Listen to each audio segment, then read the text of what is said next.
Always a pleasure to be joined by Samantha Pell from the Washington Post for another edition of the All 32, delivered by our friends over at DoorDash. And Samantha, I want to start here. The Washington Capitals, they looked supremely average for about a 2.5 month stretch in the middle of the season, but now they've found a way to get hot.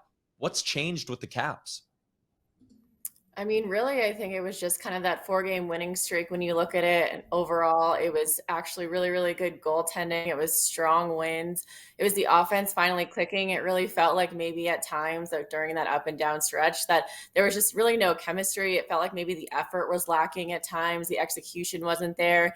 The defense was struggling. And, even right now, you could probably still say the defense with the Capitals is not all the way there. It's something they still need to work on. But it just kind of felt like the team played together. They held a really big player meeting after I think it was a couple weeks ago, when they just kind of talked things through. Right after that, they go on this 4-game win streak and things start to be picking up. Now they're, obviously in the conversation of can they kind of leapfrog the Penguins there for the third spot. So things just started to click. Still a lot to work on, but things are going in the right direction.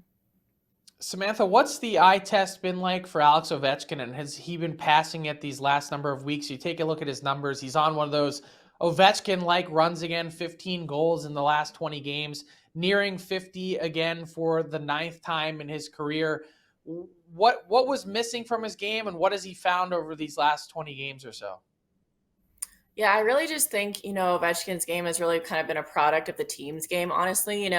Sometimes Alex can kind of do it himself, right? And he can kind of will the team to win. He can score a couple goals and push them ahead, but he really does need the help of, some of his top guys with Evgeny Kuznetsov and Nicholas Backstrom and the Tom Wilsons of the world, and trying to make it all click and come together. And as the team has kind of gotten better and gotten out of their up and down stretch, so is Alex. And I think for him, he's always motivated to score goals. He's, like you said, about to reach 50 again. So I think for him, it's just all about that motivation and the effort, but he can't do it all himself. When you look at who they could potentially line up against in the first round, and I mean, obviously no one wants to play the Florida Panthers considering how strong they're looking right now, but they could move into that spot and get a matchup against either the Hurricanes or the Rangers. Is there one of those two teams that maybe they've played better than the other this season?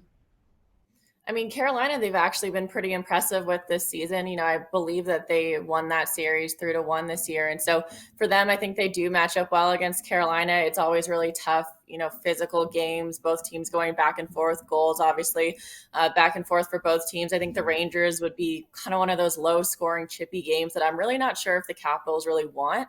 Obviously, they have Igor and net, and that could be causing a lot of problems for them as well. So, I mean, like you said, no one really wants to face Florida. That's going to be a back and forth run and gun, just up and down game. And, who knows, especially with these Capitals goalies, they really don't have a true number one right now. And that's probably the major issue going into the postseason. Sam, am I going out on a limb to say that Anthony Mantha has been a catalyst for this team? No, I think Anthony Mantha has been great. And I think especially right after, coming back from that shoulder surgery, he was basically another trade deadline addition for the Capitals when you look at it. He came back at a perfect time. He went right into that lineup. He adds the speed, the physicality that I think the Capitals really needed at that time. And he just scored 2 goals the other night in Montreal. He seems to be really working on a line with Lars Eller and Tom Wilson. And I feel like he's going to be one of those guys headed into the playoffs that the Capitals have been missing. And maybe he'll be the guy that kind of gets them out of this first round playoff rut. Samantha Pell from the Washington Post, fantastic insight as always. This has been another edition of the All 32 delivered by our friends at DoorDash. You see the promo codes bottom of the screen, DFODD and DFODD US, 25% off and no delivery fees on your first order with those two. Samantha, enjoy the road trip for the Caps, and we'll chat again soon.